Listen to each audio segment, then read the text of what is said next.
ازيكم يا اخواتي، عاملين ايه؟ طبعا كنت غايب بقالي فترة علشان كان عندي امتحانات وكده، بس رجعت خلاص. عاوز كل اخواتي اللي هتشوف الفيديو تدعيلي، وعارف اني طولت عليكم، بس يلا بينا علشان جايب لكم موبايل رايق قوي. يلا بينا. سامسونج يا جماعة قررت تقفل الشغلانة بصراحة. الموبايل اللي معانا في الفيديو هو سامسونج زد فولد 7، أخف وأرفع فولدبل في العالم، ولما نقول في العالم مش بنبالغ. تعال بقى أقولك على كل اللي انت محتاج تعرفه عن الجهاز. تعال نبدأ بالتصميم والحجم، ودي أول حاجة هتلاحظها لما تمسك الموبايل.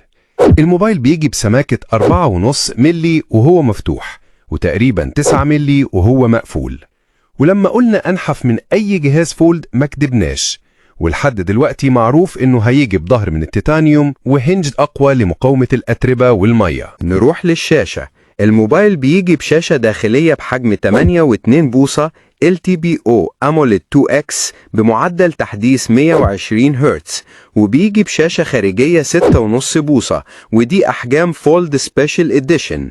والشاشة سطوعها كويس بصراحة، حوالي 2600 نتس، وفيها تقنية تقليل الطية كريسلس هنج. أما المعالج بقى، فالموبايل بيجي بمعالج سناب دراجون 8 إليت نسخة جالاكسي مع 12 جيجا رام، وفي بعض الأخبار قالت إن في 16 كمان، ومساحة 512 جيجا أو 256 جيجا، وكمان 1 تيبا. والموبايل هيجي بنظام اندرويد 16 مع واجهة One UI 8. نروح للكاميرات. الموبايل بيجي بكاميرا رئيسية 200 ميجا بكسل مع كاميرا الترا وايد وتليفوتو 10 ميجا بكسل، وبيجي بكاميرا سيلفي داخلية وخارجية 10 ميجا بكسل بجودة محسنة.